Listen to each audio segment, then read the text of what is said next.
Hey everybody, this is Talkative Carl back again for another movie spoiler review, and today I'll be covering The Marvels. I just covered the first Captain Marvel movie, which is up on my channel. It's doing great reviews right now, so check out my thoughts on that.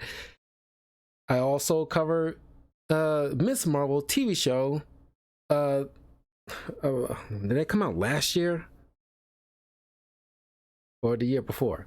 Can't remember. I'm pretty sure it was last year. You can check out my thoughts on that show up on the channel as well. And I covered the comic origin story of Kamala Khan, which is also up on my YouTube channel. Excuse me, youtube.com/talkativecarl. So check out those videos. Let me know your thoughts. Like and subscribe, share this with your friends, and let me know what you think of the characters of Photon, Kamala Khan, and Carol Danvers, Miss Marvel, those three characters. Because since I covered Kamala Khan comic, at some point I need to cover Monica Rambeau and Carol Danvers. I just need to find. I think I have a good idea of what Monica Rambeau story I want to cover. There's a new one that, came out like a few months ago. I guess once that is officially wrapped up, I'll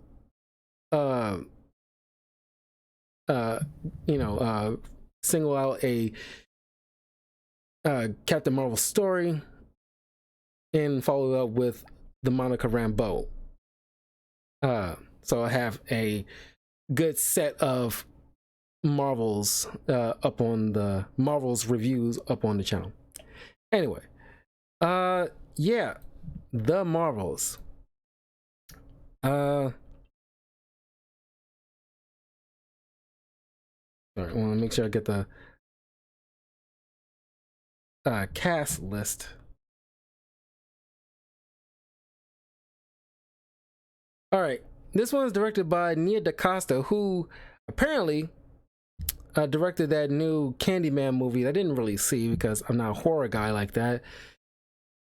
But it had rave reviews, so it makes sense. She, well, I don't say makes sense, but she's the one that got, picked to do this.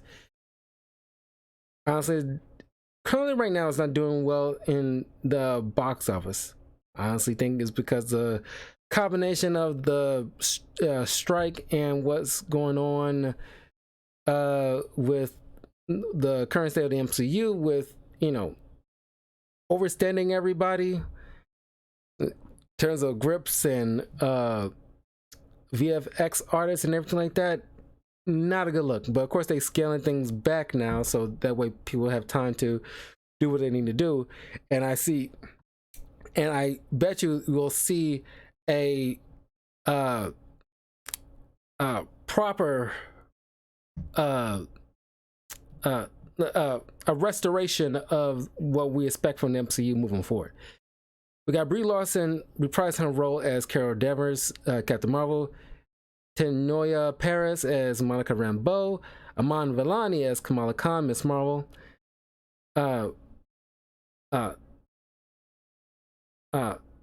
Zoe Ashton as Dar-Benn,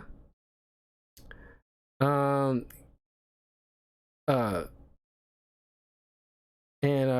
Samuel Jackson as Nick Fury. And of course, we got a return of Kamala's family. Of course, we got to include her family in this. It's kind of odd not to do, but we got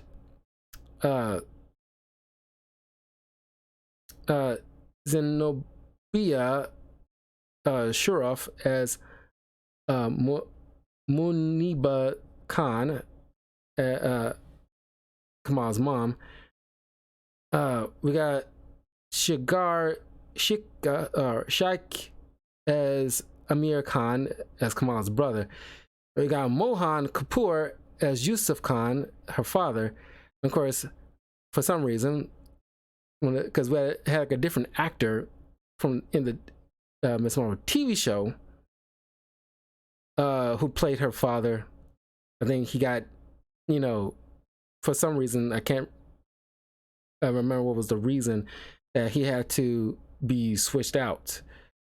But you know, totally different actor. But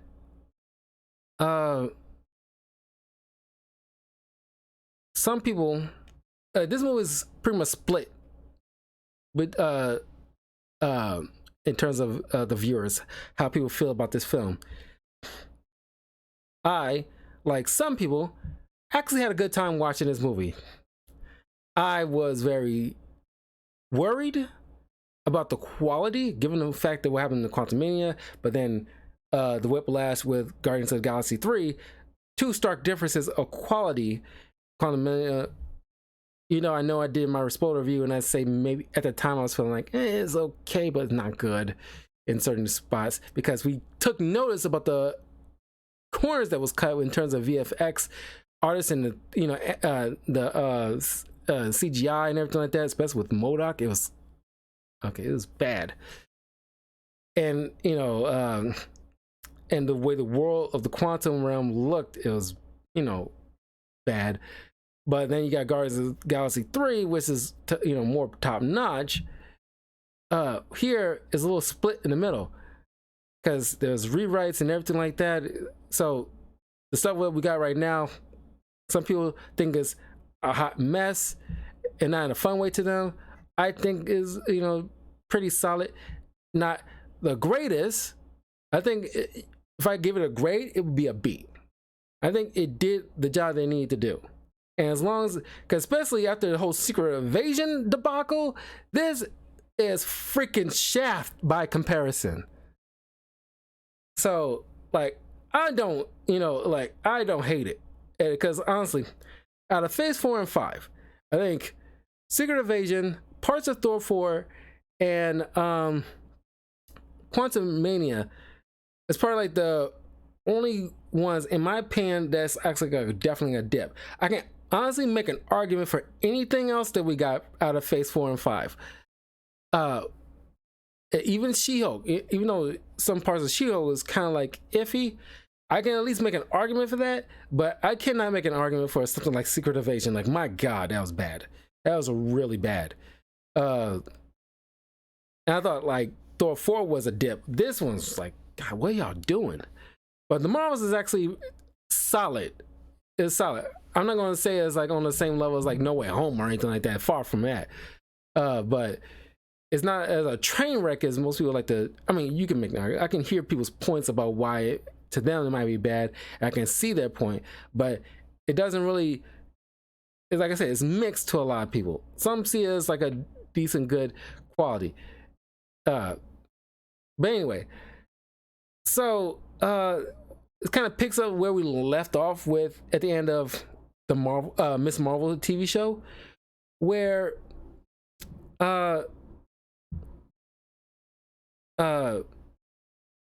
it's like you feel like you know, rewatching an epilogue to, you know, Miss Marvel's show, where she's in her own head being like a superhero, and she has like, you know, she's like palling around twinsies with like her idol Captain Marvel. But right now we see at this moment in time, you got Carol Danvers, who's in space, observing, like, you know, dealing with like some Kree situation on, I don't know, it was like a barren planet or a moon or something like that, and see this kind of tear in space.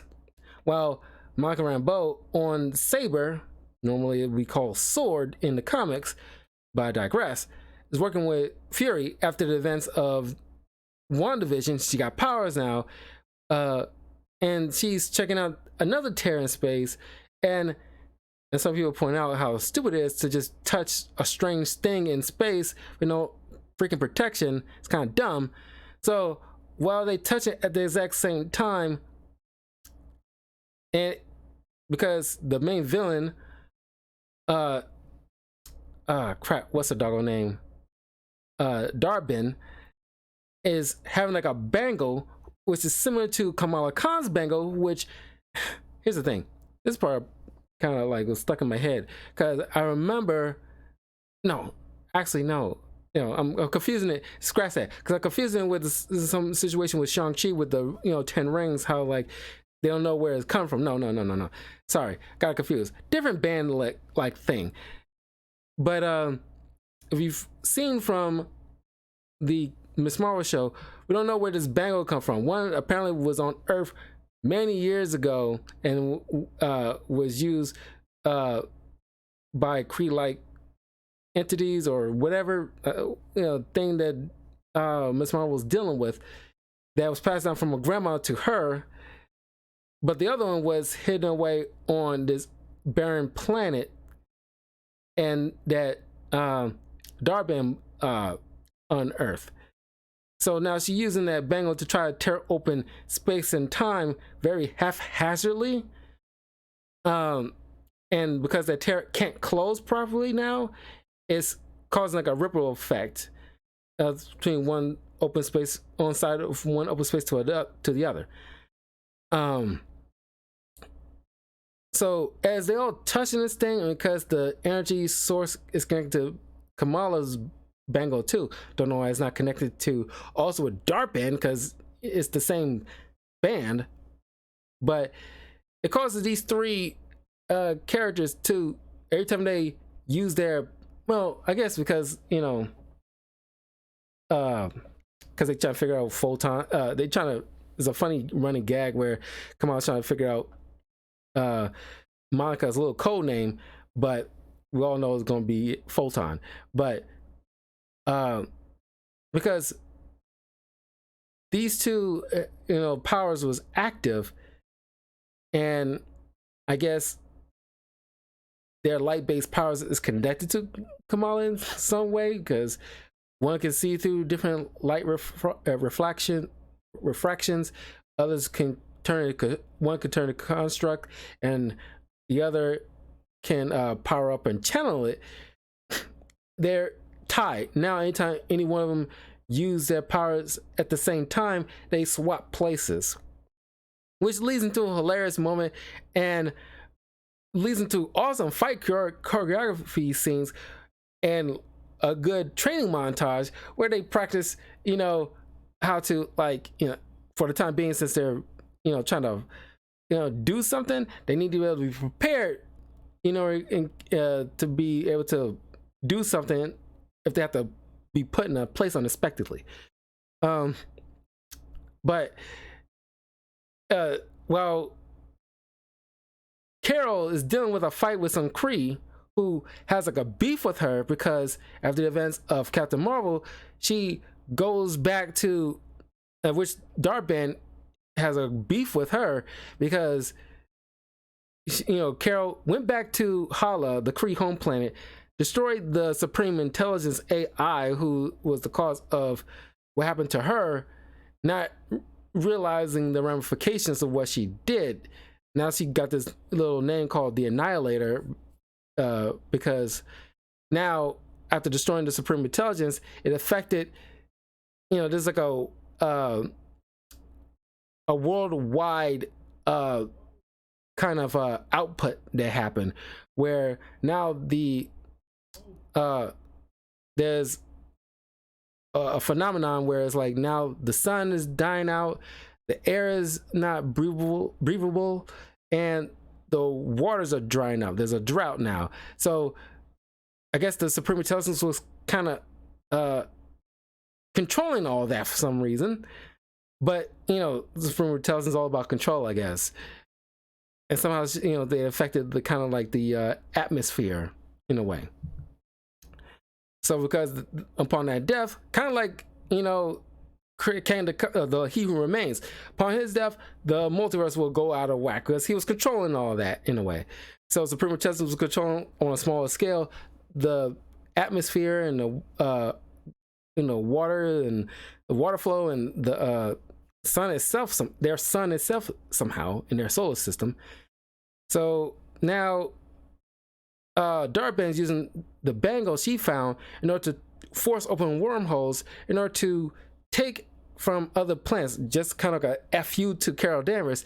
Any planet she went to save, she will steal their natural resources in order to feed their planet.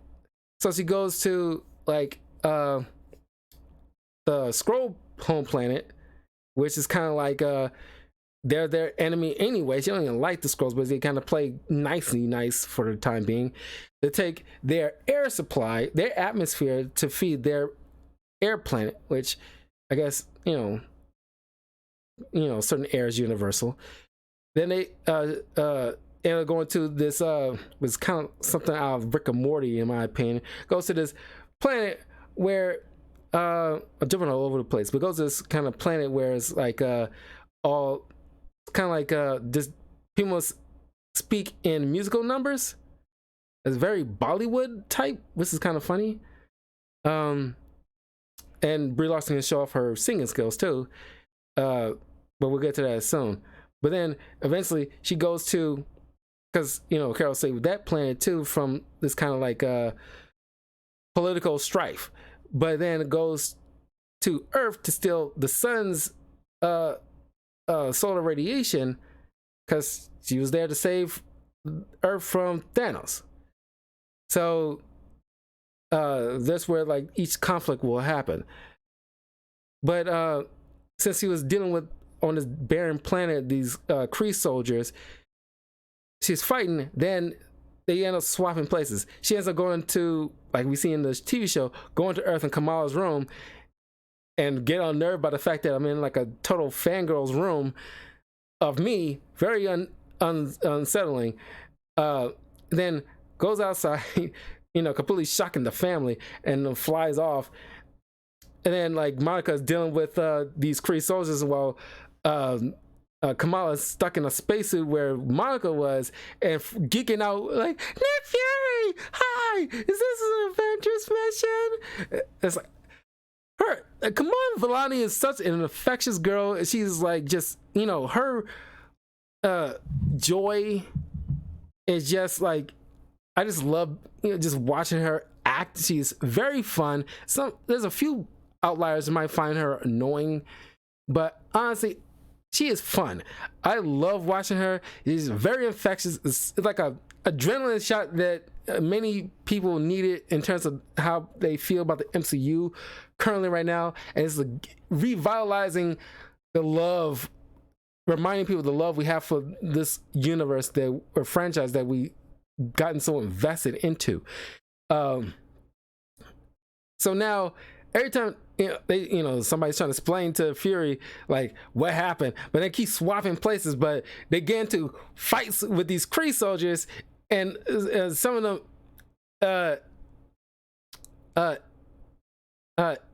ended up on certain spots, and some ended up in Fury's like little space station. Another couple ended up on the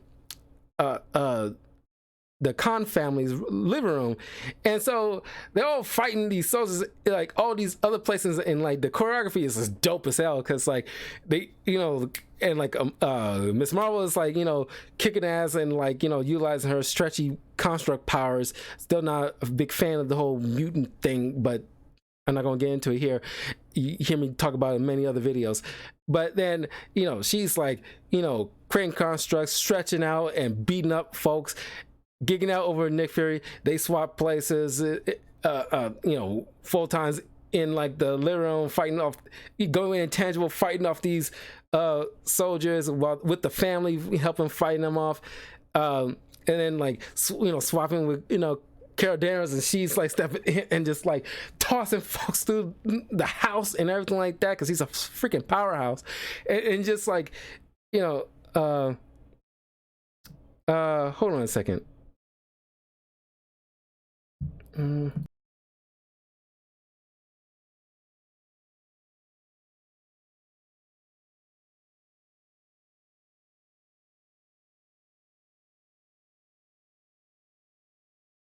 Sorry, I making an order from Grubhub, and I'm just shocked that I didn't get no notification that they are on their way.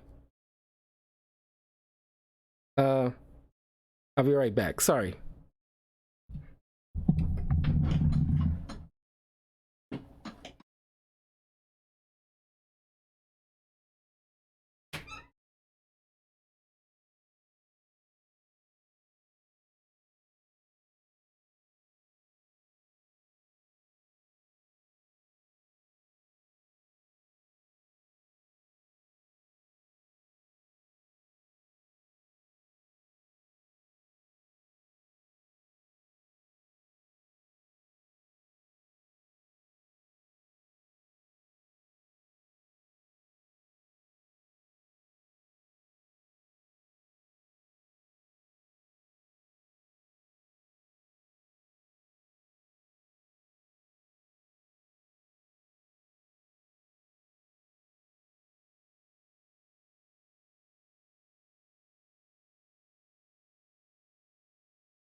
Sorry about that.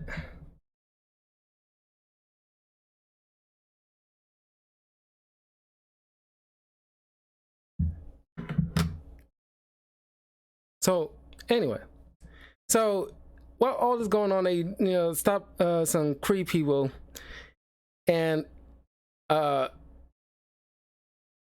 um uh Fury and Monica show up, meet up with the Khan family. And of course, I just love Amanda Malian. She just, her geeking out just makes me happy.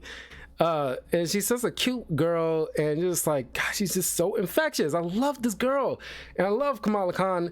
You know, obviously, it's like, in terms of like new characters in the past, like, decade or so, she's up there in terms of my favorite, right there with like Miles Morales and like Godspeed from the DC universe, in terms of like, new original characters done well with some thought to it.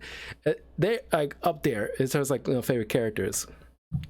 uh uh so they go on Saber, and they go to meet up with Carol Danvers, and of course there's animosity between Monica and Carol, where neither one wants to have like a conversation with each other, because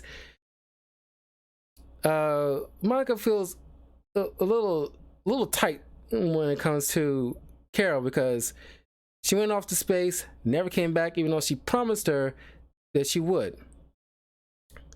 And we see it from like, because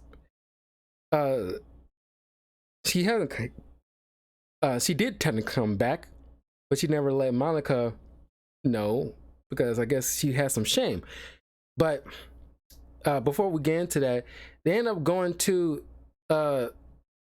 this planet where there's supposed to be some kind of peace treaty between the Skrulls and the Kree Empire, since it's kind of like a new regime change. But it was all like a ploy anyway to lure Carol Danvers. But I want to take a moment to specify here. After the whole situation with Secret Invasion, there's no.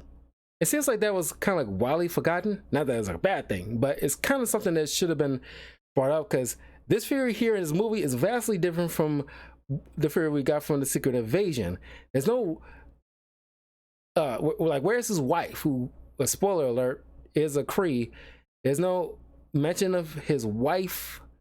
She hasn't been seen. This wasn't some kind of peace talks or something like that that was left the tail end of Secret Invasion that she should at least been a part of here.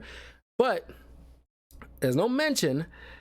And it's like the fact that the Skrulls are still vastly refugees. You know, there were splinter groups on Earth that's causing upheaval with impersonating people and causing like a coup or something like that, and try to retake, you know, their plans on retaking like Earth to make their own planet. Because as I mentioned, the Captain Marvel movie, that since 1995 up to 2023, you know, Captain Marvel and the vast spaces she can travel, and you know, the Guardians of the Galaxy, at no point anybody can come across a planet that is habitable and for the Skrulls to populate. That seemed kind of wild to me after all this time. The first 5 years, sure, that makes sense, but going on to into the 10 dozen years, 10 to dozen years is kind of, you know, okay, that's vastly impossible. Especially the speed that Carol travels and how Guardians get around so much, you know, or at least interact with so many alien species. They could have gotten word like, oh yeah, like you want to place some, you want a planet to place some Skrulls? Oh yeah, like Rocket, I know a place, or Quill, I know a place. And then like Quill calls out like, you know, planet, hey Fury, yeah, you're in place with us, sticks on Skrulls. Yeah, like I got word from a friend who's you know sister I banged. There's like a, you know, planet that I know in sector, you know, 1134. Yeah, you can stick them on there and boom, something like that. I mean, it's kind of like you got resources now. I mean, I'm pretty sure previously you probably didn't, but up until the point where you got the Guardians on the planet after the fighting Thanos, it's like pull a Quill to the side. It's like, hey, why are you out there? Can you like, you know, do you know like have some places or get word out that we're looking for some places for some Skrulls or something like that? Yeah, sure, I got you, and then call them. Kind of like, yeah, you could do that. Makes sense. Anyway, so I want to take a point here, talk about the main villain. The biggest con out of this, not Kamala Khan, C-O-N Con, I have about this film is the villain, who's pretty much a replacement Ronan the Accuser, which I'm kind of shocked that we didn't get a return of Jude Law's character Rog from the first Captain Marvel movie. But this, just like Ronan the Accuser, this character is bland as hell. Not that she's bad, which is ironic because this is the actress is Tom Hiddleston's wife, who when we got the final episode of Loki season 2, which I did a spoiler review on, which is up on my YouTube channel if you want to check that out.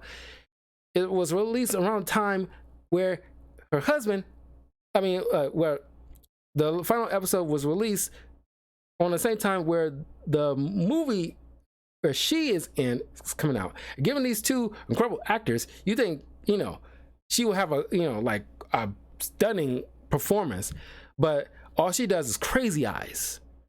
And I'm sorry, that really wasn't enough. It's intense, but it's like, God, it's like, yeah, and they talk about Carol Danvers was bland in the first movie. This person was completely bland, way more bland. She was not threatening at all. Like, you understand where she's coming from, where it's like, because of Carol, she uh, left their home world to the brink of extinction, and stripped from his natural resources by the death of the Supreme Intelligence that was somehow like controlling everything. And now the people are going to die. So now we got to seemingly they will be controlling everything. I'm not sure why death of an AI would cause a drought or something like that, or affect the sun, but it did. Now they're going to die, and we only got like, you know, so long before we, you know, start dying off one by one, which I'm shocked that it didn't already, because it has been going on for how long? And then you factor in about the snap, and half of them probably would have, you know, dusted, and then eventually it came back. It's a whole thing here. But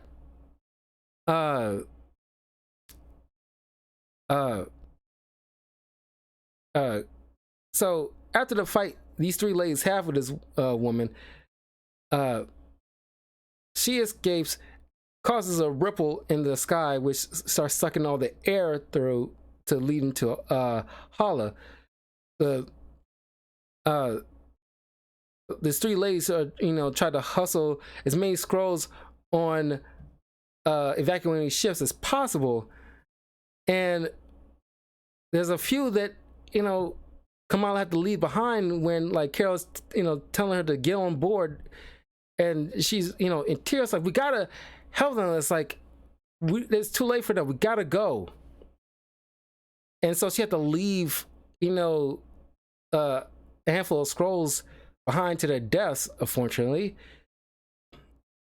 And of course, this is like left the Scroll Emperor kind of distraught, that even though he doesn't fully blame her, but the fact that it's like, because she's telling him, like, yeah, it was all a ruse just to lure me out, and then enact her plan to take your atmosphere.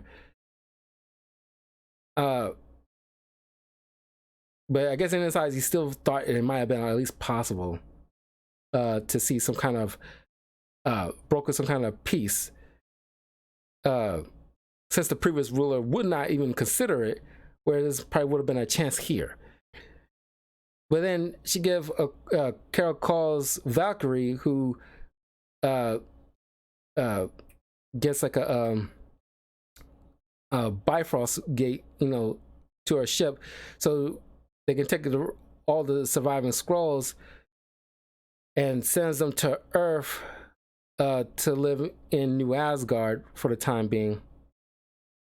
Although, given the fact about what happened on Secret Invasion, do you think it would have been a good idea to send more scrolls on that planet, where now it's like working out that some scrolls have been impersonating officials and nearly causing like a worldwide devastation or political upheaval?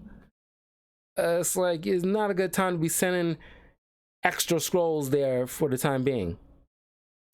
But who knows? Maybe they want to gloss over the whole Secret Invasion thing and just kind of like forget about it and pretend like it never happened. Might be a way to go, maybe. So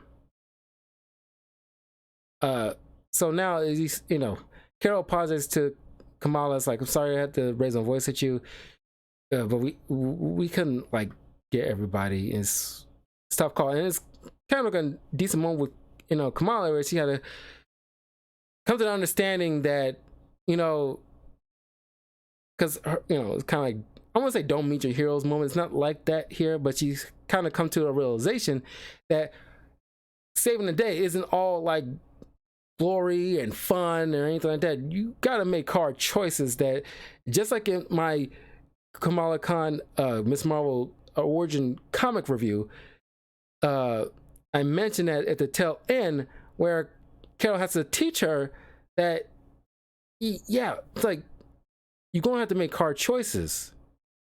And the choices that most superheroes have to make, certain decisions is not all going to be fun. You just pick like the least crappy one out of the bunch that you feel like you can live with.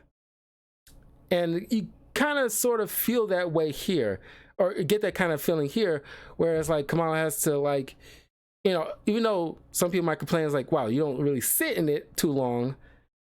But, you know, I guess it's one of those kind of edits kind of thing. It's like, you know, I guess, yeah, you can make the argument, well, they kind of got over it pretty quickly. But, you know, at least you got it. I mean, I don't know. You got to pick your battles. You got to pick the least crappy one that you like, you know, that you least like. But then they, you know, you get a moment where you also feel like it might be a little bit too quick. You could have let it linger a bit longer, where Carol finally has like a moment with Monica where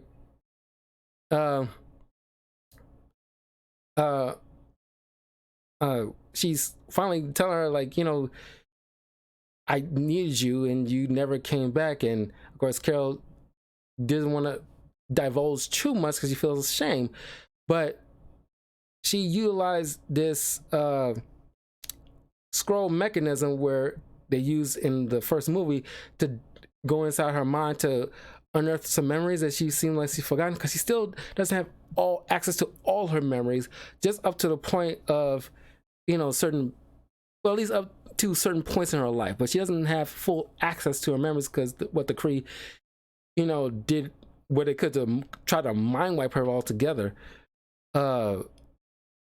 So all three wear these headbands to where they all have full access to all their memories, so see what they all see.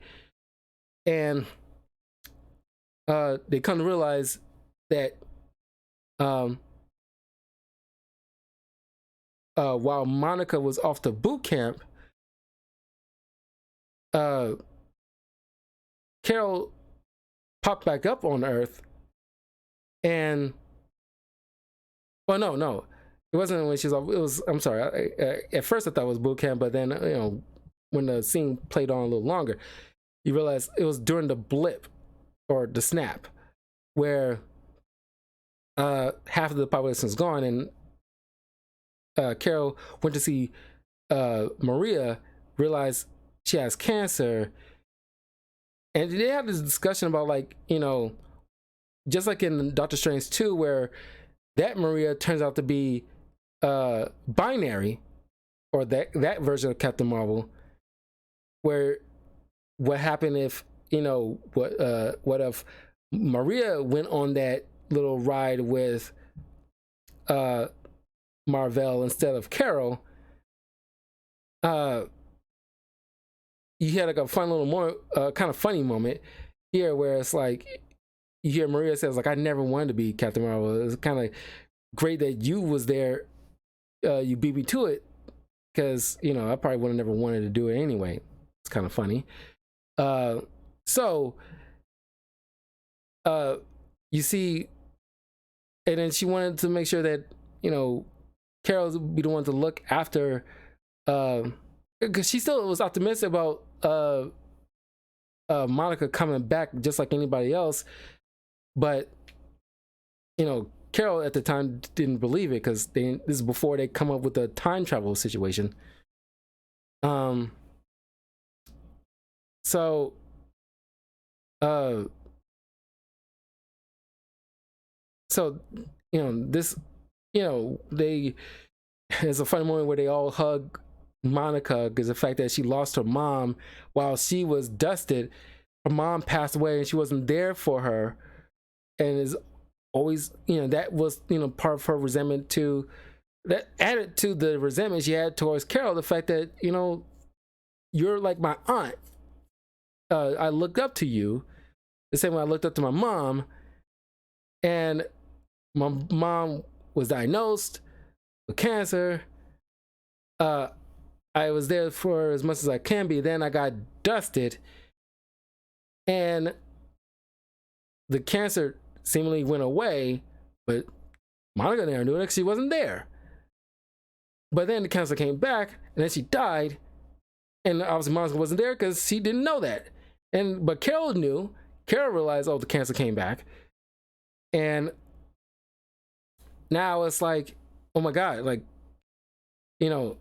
And then it's like a nice little moment where you know, just went in for a hug because this girl probably really needed a hug, and where she felt alone in all this. And like they all just have like a little nice little, just sometimes people just need a hug, man. It probably do wonders. It's awkward as hell, but it's like, okay, it's deep down it feels good. uh uh so they end up going to they realize where uh God, what is our doggone name? I keep blanking on our bland ass name. Darben. Darben is going to places where Carol went to save the planet who she saved. And they also realize about, like, you know, the Annihilator name, because throughout the accessing the memories, they realize that these creepy people hate her, given the fact that she didn't realize showing the Supreme Intelligence would doom them all. But all she wanted to is get, you know, revenge. She was acting kind of recklessly and getting revenge on the Supreme Intelligence for what she did to, what that AI did to her, but not realizing, you know, the fallout she left in her wake. So they go to this singing planet. Like I said, it kind of feels like something out of Rick and Morty, where they only communicate in song, and it kind of, to quell political unrest, Carol became like a princess to the this prince, and it turns into some kind of Disney-like, which is ironic, Disney-like princess story, and it turns into a big musical number. And some people think it's very out of left field, very cringy. They all doing this like flowy, like singing everything in song, and it's like, all right, what is happening here? Well, of course, Kamal's all into it because it's very much like a Bollywood type of thing, and she's just dancing around and just like, she's a kid, she's having fun, and it's like, God, I want to find this annoying, but she's too doggone. She's having too much fun, and it's kind of like, you know, passing it on to other people. That's why I say she's infectious. It's like, oh my God, it's like, I want to hate this. I want to find something I can easily make fun of it, but can't fully hate it because she doesn't hate it. And it's like, I like her so much, it kind of makes me like it. And I was like, God. And then they teasing Carol, calling her a freaking princess. Oh, it's like, calling her, pretty much she's a Disney princess. And, but then, you know, the prince is bilingual, so he can speak full, like, just straight up English, while some of his people can only speak in song. So if you're trying to speak straight to these people, they don't understand you unless you sing it. So it feels like something out of Rick and Morty. Like, you know, I guess some of the writers in the MCU are Rick and Morty writers, so it kind of makes sense. And he tried to warn about Darben, and of course Darben show up after these guys get their new spanky new costumes. And kudos to the people who gave Photon her costume, because just like in like the old days in the 80s, where Monica Rambeau's costume has this little frills underneath her armpits, you get to see it, but she ripped them off because I guess it's not practical in real life, but you still got the standard costume beyond that. So it's a nice little moment to get to just to see that. But then Darben shows up and try to like bend a knee to me kind of situation, and it's like, he's gonna take their freaking water anyway. Why do the pretenses, go through the pretenses of like forcing them to bend a knee, where you can just show up, open up the wormhole, and take the water anyway, what you was gonna do anyway. But then these three show up to stop her. She'll take the freaking hammer away from her, but they fight, and despite wanting to, you know, do everything to stop her, she still manages to open up the wormhole to take this planet's water supply, because the planet is like mostly water. Um, uh, then Darkband sends her forces to Earth's atmosphere to try to take the solar radiation from the sun. And of course, you get this moment with these cats and Fury and this cat who's like an alien. I forgot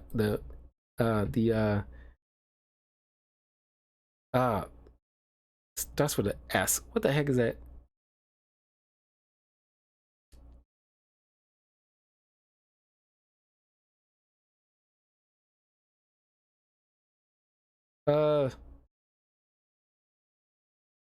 What is that?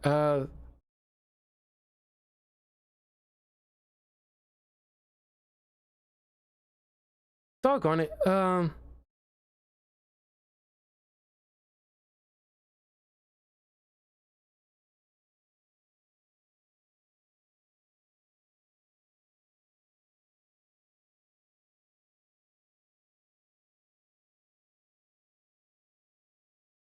Goose. Flarkin. That was it. It doesn't start with no S. The Flarkin, still alive after all these years, but is an alien, so I guess it makes sense.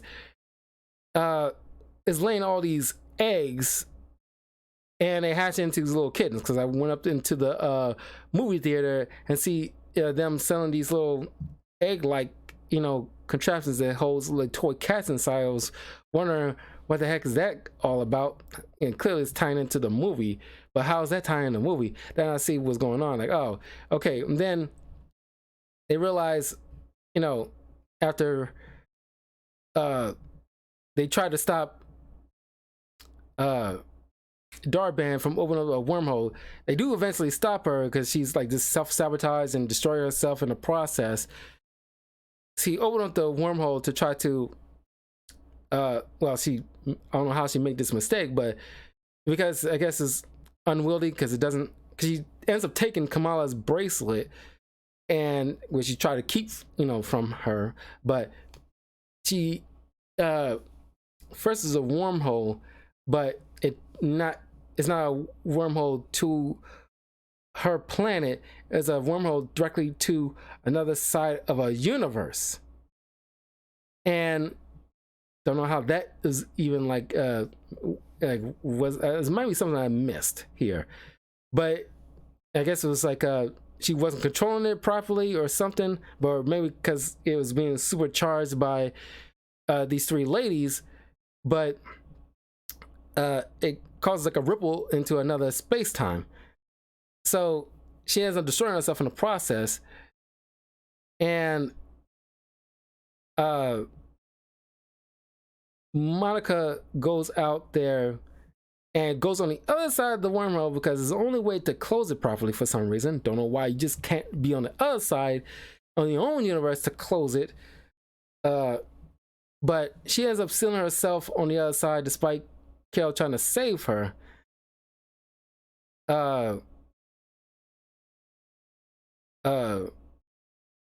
Carol sends Kamala back on Earth after Fury and the Khan family use all these baby Flarkin to absorb most of the crew, because most people can't. It's not enough.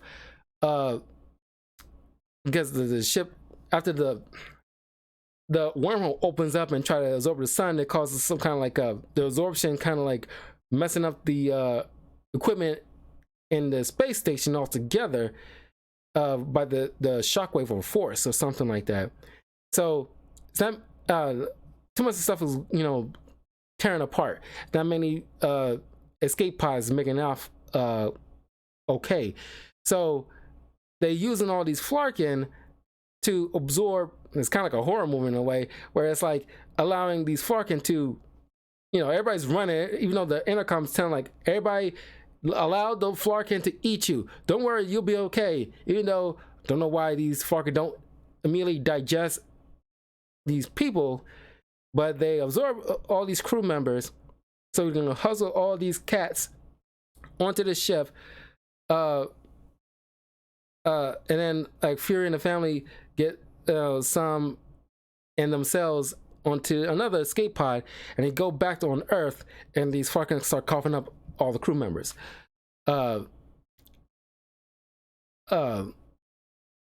Kamala shows up in tears and explains to Fury about what happened to Monica. And Carol ends up moving into Maria's old place in Louisiana. She's just, settling in at her own home after she set things right as she promised to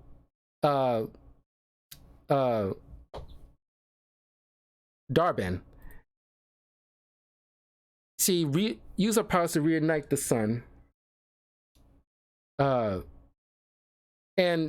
it's very hand wavy, and it's on just one little sentence to kind of, in case you're wondering, like, what about the other planets that that was affected by those other wormholes? Well, that was satisfied off screen. They will, their water or atmosphere was be after the wormholes were closed. It'll restart essentially. It's like they'll automatically get it back in time. So it's kind of very hand wavy. That's something I noticed. It's very hand wavy in the sentence.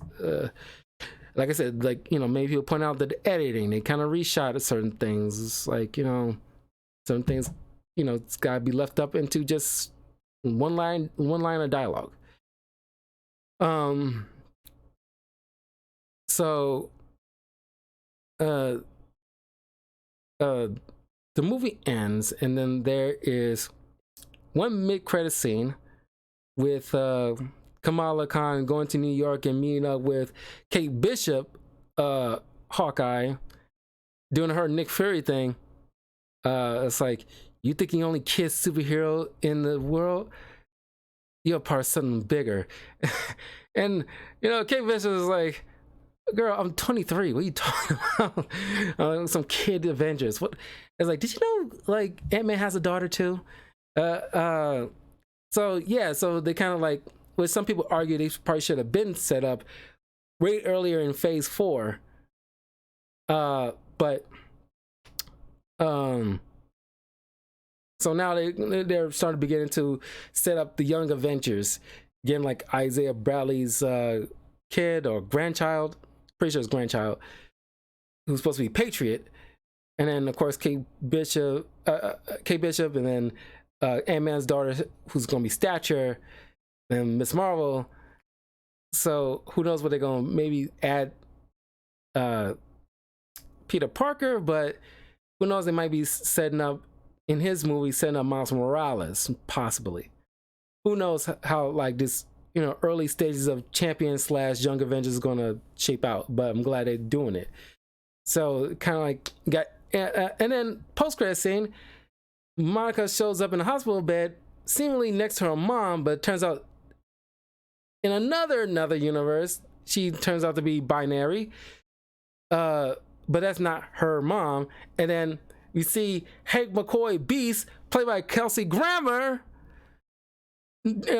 checking her out, and in like the X Mansion, at least the underbelly of the X Mansion. So everybody's like super excited in the theater. Oh snap! So it's like, don't give up on the MCU, people. It still got some life into it. Now that Kevin Feige and the others are taking note, I was like, okay, we gotta scale back so we get enough time for people so they won't get spread too thin. Minimize this amount of stuff we put out per year. So it's like, maybe 2 movies or 1 movie along with 1 TV show per year. So that way everybody have enough time to digest things. Just pump the brakes a bit. So yeah, I think I give this movie a B. It's not perfect. It's, definitely stuff that was kind of like left hanging, or at least not left hanging, but kind of like very hand wavy about it, where it's like, you don't let certain things sit in a way. And the very whiplash effect of the behavior of Nick Fury after the whole Secret Invasion thing, at least you could have like added something that left over from that can tie into what had happened previously, because he's very jovial here in a way. Not like he's cracking jokes left and right, but it's like, you know, he's definitely more chipper, or at least chill, by comparison to his very stern, rough old man behavior in Secret Invasion. But yeah, highly recommend the Marvels. And it's split. So, you know, if you haven't seen it, if you haven't, I don't know why you're watching a spoiler review, but I highly encourage you to, you know, at least give it a chance. It's actually pretty solid. Is not going to be, don't consider it to be a Infinity War level of quality. Is not going to be that, so don't get your hopes that high. But except for the fact that it is definitely a good movie. With like, and especially these three actresses, their chemistry is so powerful and palpable, very good.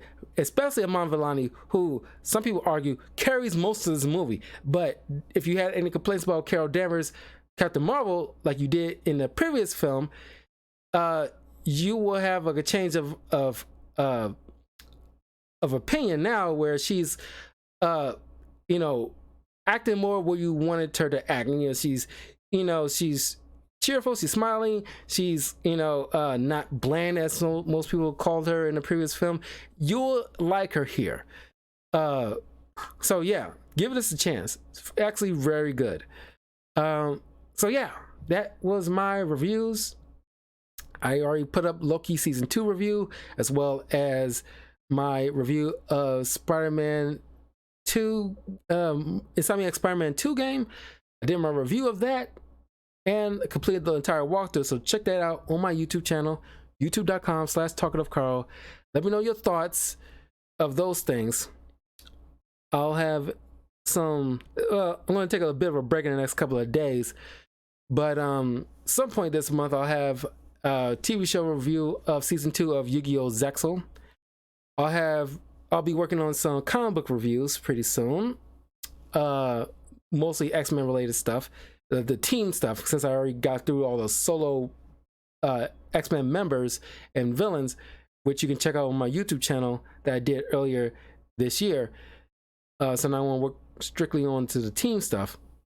But yeah, and then of course mostly this month will be, you know, in terms of movies, gonna be Thanksgiving related films, and then this December is gonna be a lot of Christmas related reviews, aside from maybe Aquaman 2, which I hope is actually good, because the first one people thought was gonna suck, but it broke $1 billion and actually was pretty dang on good.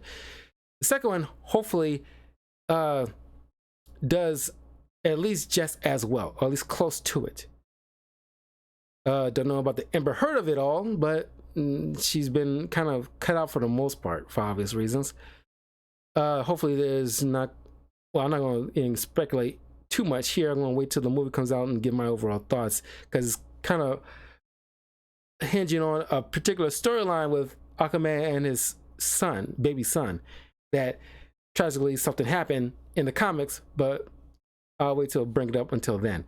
But I will see you all in the coming days for some more Thanksgiving type of reviews or family related reviews for in terms of movies. And anyway, see y'all soon. Have a great weekend. Take care. Peace.